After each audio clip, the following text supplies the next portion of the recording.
नमस्ते बच्चों। आज हम छठी कक्षा के विषय हिंदी सुलभ भारती पाठ चौथा देखने जा रहे हैं। इससे पहले हमने देखा बसंती हवा, उपहार, मेला, और आज हम देखने जा रहे हैं छठी कक्षा की विषय हिंदी सुलभ भारती पाठ चौथा जोकर। अब जोकर जो है, हम सबको मालूम है कि हम सर्कस देखना बहुत पसंद करते हैं। आप पसंद करते हैं ना? सर्कस देखने में बहुत मज़ा आता है। हम देखते हैं सर्कस में तरह तरह के पशु प्राणी होते हैं, है ना? भालू होता है, बाघ होता है, बंदर होता है, तरह तरह के पंछी होते हैं। अब जो बंदर जो साइकिल चलाता है तो हमें देखने में बड़ा मज़ा आता है ना? कूदता है यहाँ से वहाँ। कुछ कलाकार जो हैं इस सर्कस के अपनी कलाबाजियाँ पेश करते हैं। तरह तरह की कलाबाजियाँ जब पेश करते हैं तो लोग देखते ही दंग रह जाते हैं और बहुत मज़ा आता है। अब हालांकि हम देखते हैं कि सर्कस में जो अभी बाघ वगैरह जो प्राणी हैं उनको इजाज़त नहीं है, लेकिन छोटे छोटे जो प्राणी हैं वो सर्कस में हमें दिखाई देता है। और सर्कस साल में एक बार लगता है। किसी भी शहर में हम जाते हैं तो साल में एक बार वो सर्कस एक महीना के लिए वहाँ पर लगता है और लोग बड़े खुशी से सर्कस देखने के लिए जाते हैं। आप भी जाते हैं ना? बड़ा मज़ा आता है सर्कस देखने में। लेकिन कलाबाजियों के अलावा हमें वहाँ पर हंसाने वाला एक इंसान होता है जिसे हम कहते हैं जोकर। क्या कहते हैं? जोकर। अगर हम 3-4 घंटे सिर्फ बैठे रहें तो बड़ी मुश्किल हो जाती है ना? लेकिन जोकर जो है हमें हंसाने का काम करता है और इसी जोकर के माध्यम से हमें यहाँ पर कुछ मुहावरे और कहावतें दिए हैं जिसे हमें यहाँ पर इस्तेमाल करना है।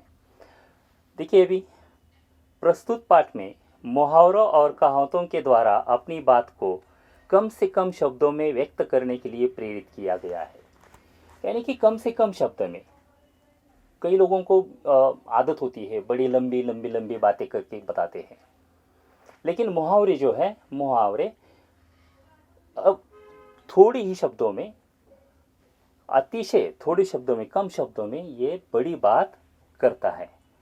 तो देखिए, यहाँ पर पहला दिया है अध्ययन कौशल में, किन्हीं 5 मुहावरों कहावतों के सांकेतिक चित्र बनाओ। जैसे कि यहाँ पहला चित्र दिया है हमें।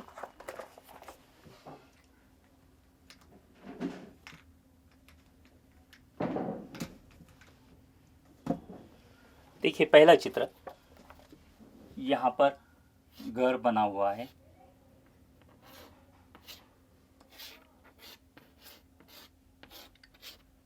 ये घर का चित्र है। यहाँ पर आगे मुर्गी दी है,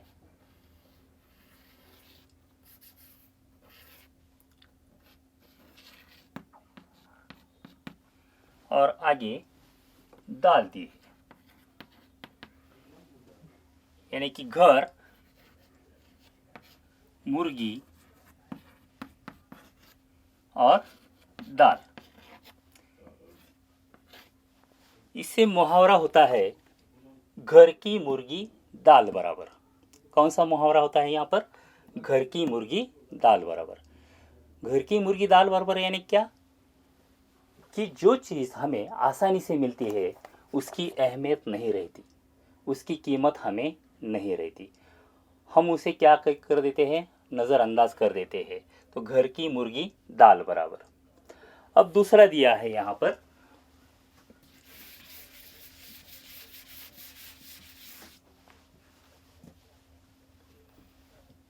नौ अधिक 2 11। 9 अधिक 2 11, यानी कि 9 2 11 होना। 9 2 11 होना यानी कि भाग जाना, गायब होना। तो इस तरह से हमें कुछ यहाँ पर मुहावरे दिए हैं और हमें बताया गया है कि 5 मुहावरों की आपको चित्र बनाने हैं। किन्हीं 5 मुहावरों के मैं आपको यहाँ पर 5 मुहावरे लिख के देता हूँ, आप उनके चित्र बनाएंगे, सांकेतिक चित्र। इसी तरह से देखिए, पहला है आस्तीन का साफ होना।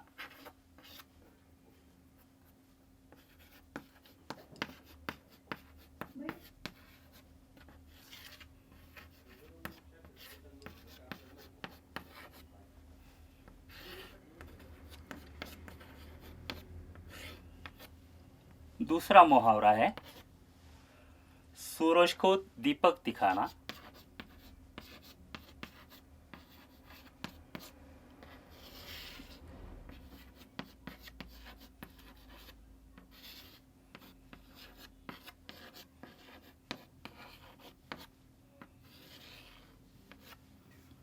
तीसरा मुहावरा है भैंस के आगे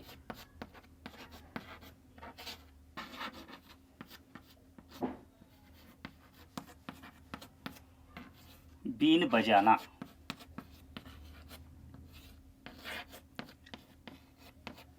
आप लिख लीजिए। चौथा मुहावरा है अपने पैरों पर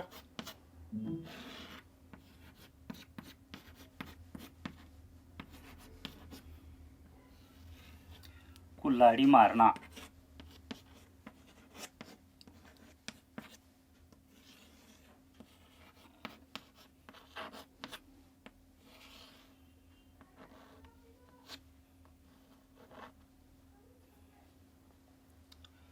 पांचवा मुहावरा पेट में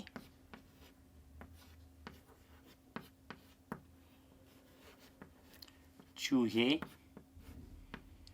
कूदना।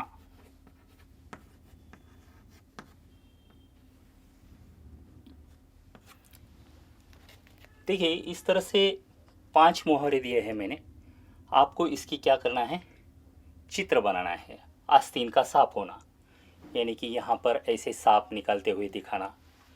सूरज को दीपक दिखाना, सामने सूरज है और उसको ऐसे दीपक दिखाना। भैंस के आगे बीन बजाना, भैंस का चित्र निकालना है और उसके आगे हम ऐसे बीन बजाते हैं। अपने पैरों पर कुल्हाड़ी मारना और पेट में चूहे कूदना। इस तरह से ये 5 मुहावरे मैंने दिए हैं। आपको इनके क्या करना है, सांकेतिक चित्र बनाना है। अब हम आगे बढ़ते हैं इस पाठ की ओर। देखिए, पहला चित्र है, पहला मुहावरा दिया है यहाँ पर।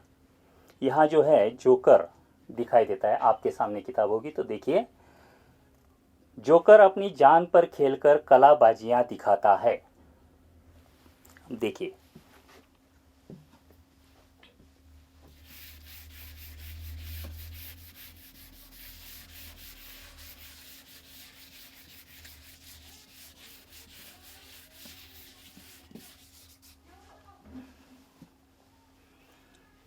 पहला मुहावरा है जोकर अपनी जान पर खेलकर कलाबाजियां दिखाता है। जान पर खेलना, पहला मुहावरा कौन सा है, जान पर खेलना।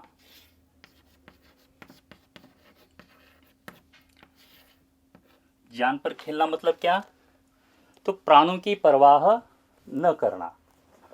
तो देखिए, यहाँ पर जोकर जो है हमें दिखाई देता है। जोकर एक हाथ में छाता लिए हुआ है और दूसरे हाथ में 2 गेंद ऊपर नीचे फेंक रहा है और रस्सी पर चल रहा है। कहाँ पर चल रहा है वो, रस्सी पर चलते हुए एक हाथ में छाता है और एक हाथ में 2 गेंद है। तो इस तरह से वो अपनी जान पर खेलकर यहाँ पर अपनी कलाबाजियाँ दिखाता है। तो हमें जान पर खेलना यानी कि अपने प्राणों की परवाह न करना, एक वाक्य बनाना है। आप बना सकते हैं? हाँ, बताइए। जी हाँ, आप कई वाक्य बना सकते हैं। सैनिक अपनी जान पर खेलकर देश की रक्षा करता है। सैनिक अपनी जान पर खेलकर देश की रक्षा करता है। इस तरह से हम इसका वाक्य लिख सकते हैं। दूसरा मुहावरा है, जोकर झूठ मूठ का ठहाका लगाकर लोगों को हंसाता है ना। झूठ मूठ का ठहाका लगाना, यहाँ पर दूसरा मुहावरा है ठहाका लगाना।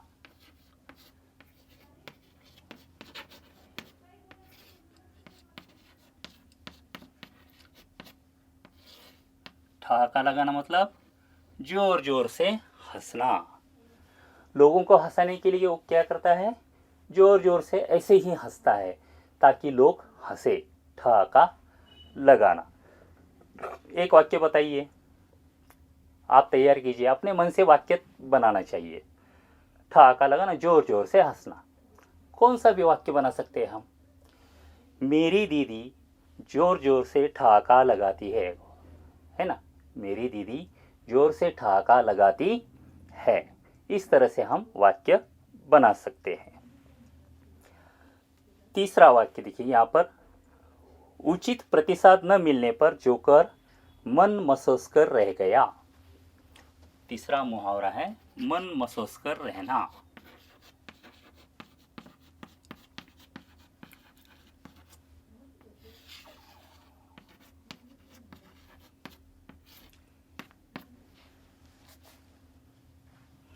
मन महसूस कर रहना मतलब क्या है, कुछ न कर पाना।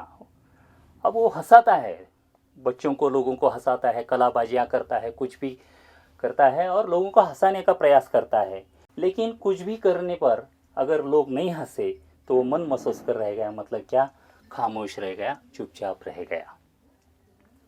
चौथा, खेल समाप्त होने पर कुछ बच्चों द्वारा जोकर को धन्यवाद कहने पर फूला नहीं समाया। अब यहाँ पर चौथा जो मुहावरा है, फूला न समाना।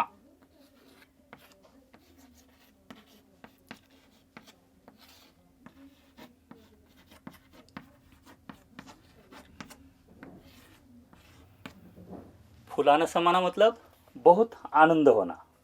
खेल समाप्त होने पर कुछ बच्चों द्वारा जोकर को धन्यवाद कहने पर फूला नहीं समाया, यानी कि उसे जब बच्चों ने धन्यवाद कहा तब उसे बहुत आनंद हुआ। तो आप एक वाक्य बताइए, फूला न समाना। हाँ, कई वाक्य हैं, आप अपना एक वाक्य बना सकते हैं। मेरा क्लास में पहला नंबर आने पर मेरे माता पिता फूला नहीं समाए। मेरा क्लास में पहला नंबर आने पर माता पिता फूला न समाए। इस तरह से यह हम वाक्य बना सकते हैं।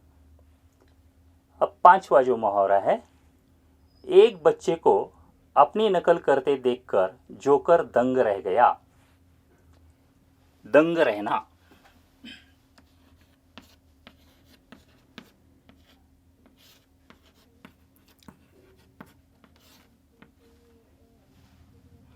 दंग रहना मतलब आश्चर्यचकित रहना।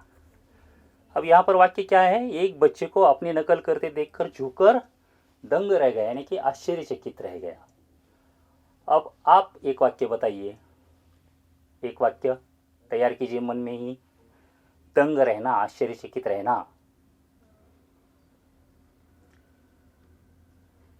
पिताजी ने नई गाड़ी देने के बाद मैं देखकर दंग रह गया। पिताजी नई गाड़ी खरीद कर देखकर मैं दंग रह गया। इस तरह से ये हम वाक्य बना सकते हैं। अब छठा जो मुहावरा है, जोकर शोर मचाने वाले बच्चों को आंखें दिखा रहा था। आंखें दिखाना छठा मुहावरा है।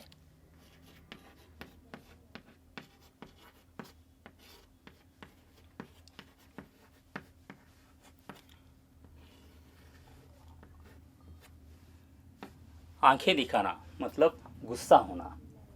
तो यहाँ पर जोकर शोर मचाने वाले बच्चों को आंखें दिखाता है, आंखें दिखा रहा था। इस तरह से वाक्य है। आप एक वाक्य बनाइए, पिताजी कभी कभी आंखें दिखाते हैं, है ना, गुस्सा होते हैं। पिताजी कभी कभी आंखें दिखाते हैं मतलब गुस्सा होते हैं। तो इस तरह से ये मुहावरे जो है, इन मुहावरों का जो अर्थ है वो अलग सा निकलता है। अभी यहाँ पर दो कहावतें दी हैं। मौका मिलने पर जोकर कलाकारों के कर्तव्यों का श्रेय लेता है, अर्थात गंगा गए गंगादास, जमुना गए जमुनादास। तो देखिए, मौका मिलने पर जोकर कलाकारों के कर्तव्यों का श्रेय लेता है, अर्थात गंगा गए गंगादास, जमुना गए जमुनादास। मतलब क्या कि लोग, ऐसे भी लोग होते हैं कि जो काम दूसरे करते हैं लेकिन उसका श्रेय स्वयं लेने का प्रयत्न करते हैं। काम करे कोई और उसका श्रेय जो है कोई और ही लेता है, यानी कि अवसरवादी। उसे क्या कहते हैं? अवसरवादी। आजकल हम देखते हैं कि ये राजकीय जो पटल है उस पर हम देखते हैं कि अवसरवादी लोग रहते हैं। जहाँ बहुमत होता है वहीं चले जाते हैं और उन्हीं पार्टी में जाकर सत्ता के लिए वहाँ पर शामिल हो जाते हैं। इसे कहते हैं गंगा गए गंगादास, जमुना गए जमुनादास, यानी कि अवसरवादी। अगली कहावत है, गाना तो आता नहीं और जोकर कहता है गला खराब है, यह तो ऐसा ही हुआ, नाच न जाने आंगन टेढ़ा। तो देखिए, कहावत कौन सी है? नाच न जाने आंगन टेढ़ा, यानी कि खुद को तो कुछ आता नहीं लेकिन उसका जो दूसरों पर पलट देते हैं कि ये नहीं ऐसा नहीं होता, नाच न जाने आंगन टेढ़ा। तो इस तरह से यहाँ पर जोकर का उदाहरण दिया है। गाना तो आता नहीं लेकिन क्या कहता है? मेरा गला खराब है। या नाच न जाने आंगन टेढ़ा, अपना दोष छिपाने के लिए औरों को कमी बताना। इस तरह से ये कहावतें और मुहावरे हैं। अब हम यहाँ पर एक हमें पाठ में आए मुहावरों एवं कहावतों पर विद्यार्थियों से चर्चा करें। इनके अर्थ बताते हुए वाक्य में प्रयोग कराएंगे, यह हमने कराया। उनसे जोकर की वेशभूषा में अभिनय कराएं। जीवन में स्वास्थ्य की दृष्टि से हास्य की आवश्यकता समझाएं और सदा प्रसन्न रहने के लिए कहें। तो देखिए बच्चों, अब हमें जीवन में हंसना क्यों जरूरी है? हंसेंगे तो ही बचेंगे, है ना। अब हम देखते हैं ये कोविड का जो संक्रमण चल रहा है पिछले 6 महीने से, सबकी हंसी क्या हुई है? गायब हुई है। हंसना लोग भूल गए हैं, टेंशन के मारे भूल गए हैं कि हंसना क्यों है, कैसे है। तो हमें ये हंसना क्यों है? हंसना शरीर के लिए ज़रूरी कैसा है? देखिए, हमारे शरीर के लिए हंसने के बहुत सारे फायदे हैं। एक तो हम तनाव में रहते हैं, टेंशन में रहते हैं, है ना। और ये टेंशन जो है, हंसने से हमारा तनाव, मानसिक तनाव, टेंशन कम हो जाता है। सांसों के लिए फ़ायदेमंद है। हम जो सांसें लेते हैं, तो सांसें जब लेते हैं तो ये हवा जो है, हंसते वक्त जब हम देते हैं, ज़ोर से हवा अंदर आती है, तो सांसों के लिए भी ज़रूरी है। इससे प्राकृतिक व्यायाम भी होता है। जब हम हंसते हैं, आप हंसिए, ज़ोर ज़ोर से जब हंसते हैं तो पूरा शरीर जो है हमारा हिलता है और अंग अंग उसे व्यायाम मिलता है। तो प्राकृतिक व्यायाम जो है हंसने पर हमारे शरीर को मिलता है।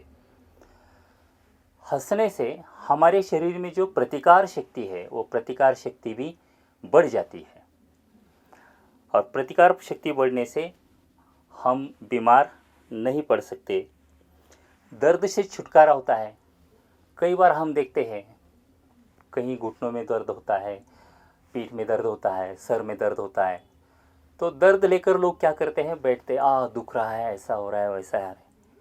लेकिन अगर वो 2-5 मिनट हंसता है तो उसका जो दुख है वो गायब हो जाता है। हमारे शरीर में जो ब्लड सर्कुलेशन होता है, वो ब्लड सर्कुलेशन जब हम हंसते हैं तो तेज़ी से होता है, ऐसे ही नहीं होता। लेकिन जब हम ज़ोर ज़ोर से हंसते हैं तो ब्लड सर्कुलेशन जो है वो पूरे शरीर में ज़ोर से होने लगता है। हमारे शरीर में जो कैलोरीज होते हैं वो कैलोरीज भी बर्न होते हैं।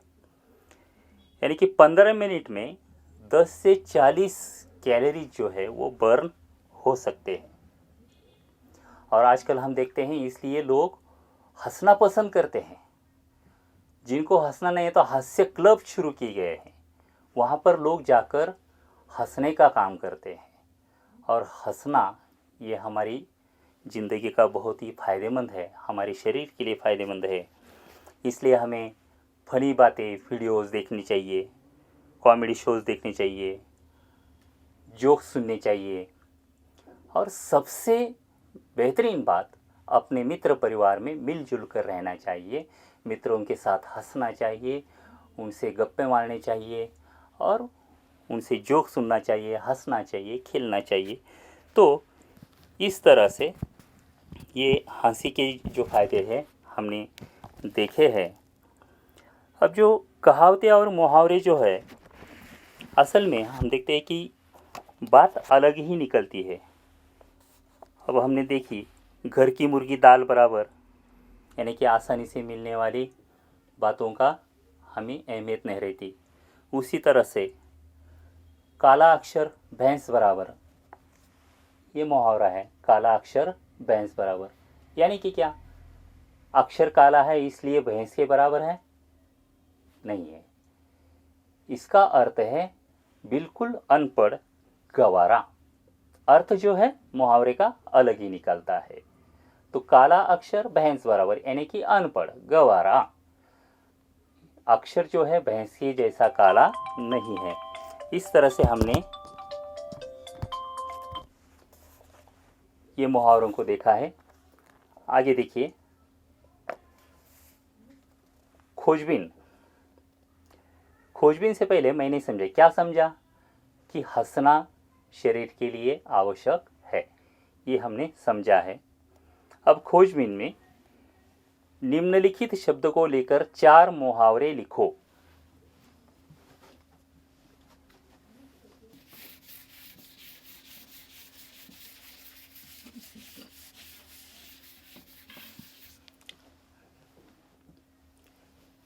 निम्नलिखित शब्द को लेकर 4 मुहावरे लिखो।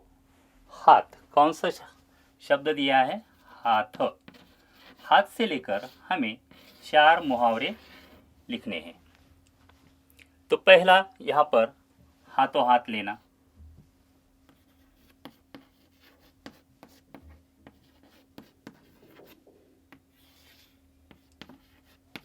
लिख लीजिए आप। दूसरा हाथ बटाना,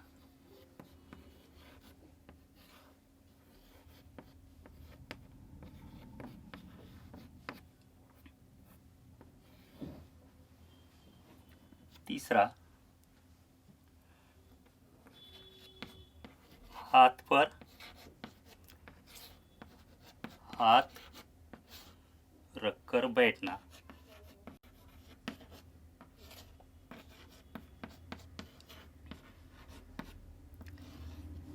और चौथा हाथ न आना।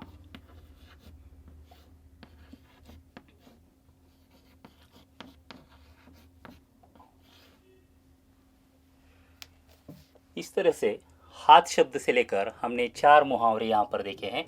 हाथों हाथ लेना, हाथ बटाना, हाथ पर हाथ रखकर बैठना, हाथ न आना। इस तरह से ये 4 मुहावरे हमने देखिए। स्वयं अध्ययन के लिए क्या कहा है देखिए। अब पछताए होत क्या जब चिड़िया चुग गई खेत, पर आधारित कोई कहानी सुनाओ।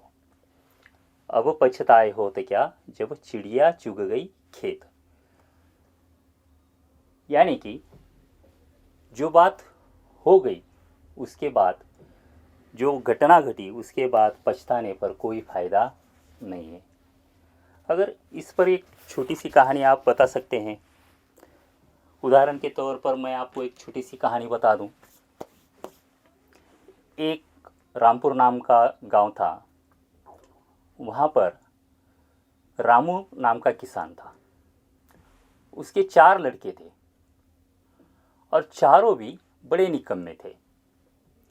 काम करना उन्हें पसंद नहीं था। सुबह उठकर गांव में इधर उधर घूमते फिरते, खाते पीते आराम से सोते। बारिश के दिनों में भी जब फसल बोनी होती है तो वो कोई भी काम नहीं करते। उन्हीं दिनों एक दिन एक व्यापारी वहाँ पर आ गया और व्यापारी ने उन चारों लड़कों को कहा कि आप तो कोई काम करते नहीं, आपकी खेती तो यूं ही ऐसे ही पड़ी है। एक काम कीजिए, ये खेती मुझे बेच दीजिए और मैं आपको पैसे भी दूंगा और एक एक को कंपनी में नौकरी भी दूंगा।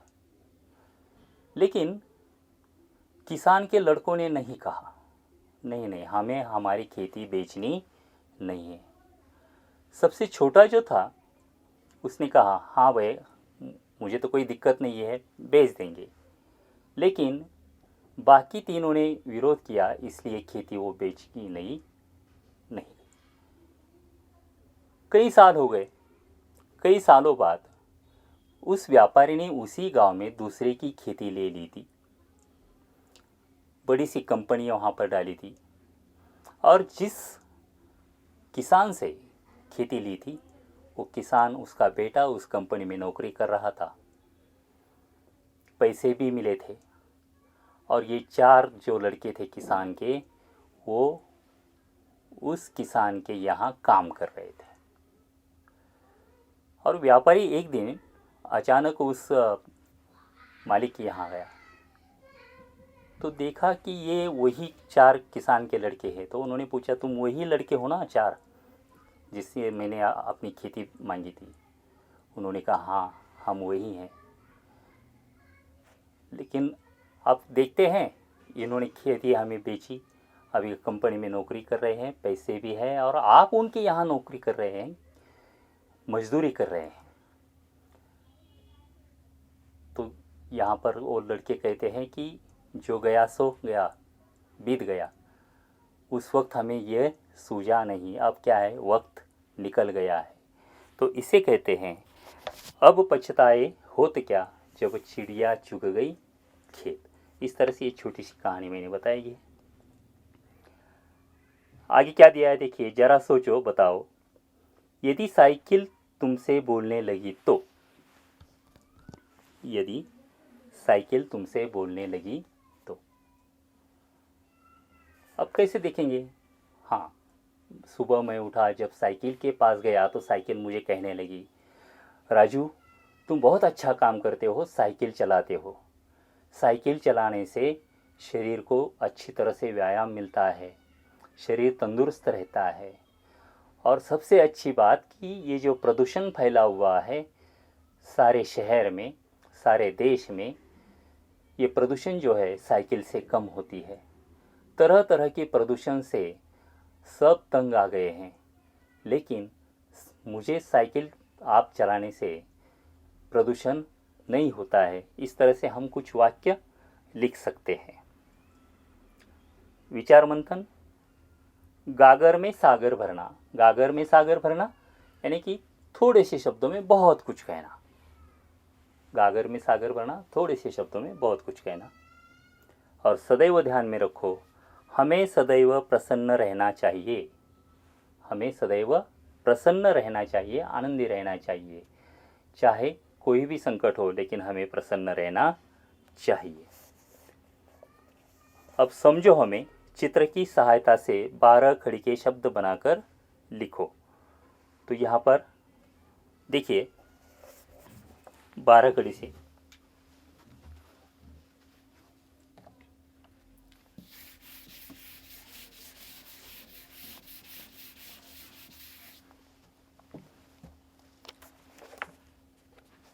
चित्र दिया है। पहला चित्र देखिए, यहाँ पर कमल का फूल है। फूल कौन सा है? कमल का। बीच में वर्ण है ल, और अंतिम चित्र का अंतिम अक्षर यानी कि यहाँ चित्र है आम। कमल, कमल का पहला अक्षर क, बीच में वर्ण है ल, और चित्र का अंतिम अक्षर इस चित्र का आम का चित्र है, मतलब म। कौन सा शब्द तैयार हुआ? कलम। कौन सा शब्द तैयार हुआ यहाँ पर? कलम। दूसरा चित्र देखिए, कागज। कागज का पहला अक्षर का, बीच में ज, वर्ण कौन सा है? ज। और यहाँ पर कौन सा चित्र है? ल, काजल।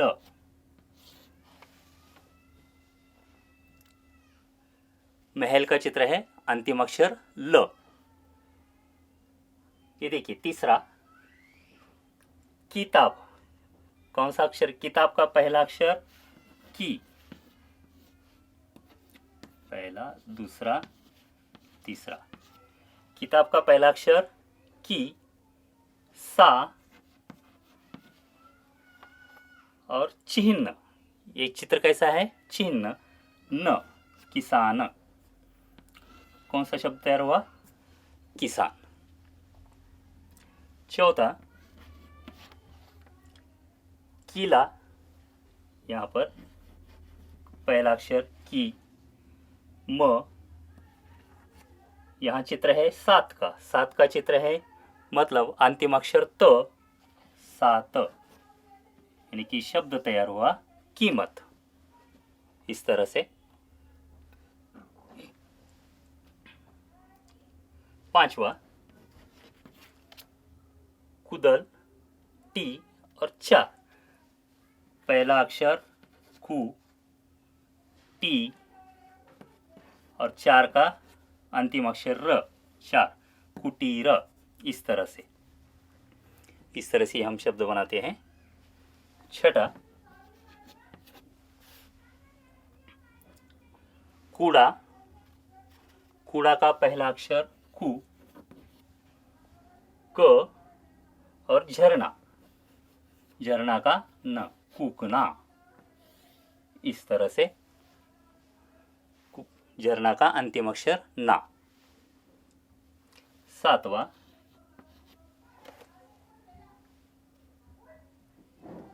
कटियार, क, म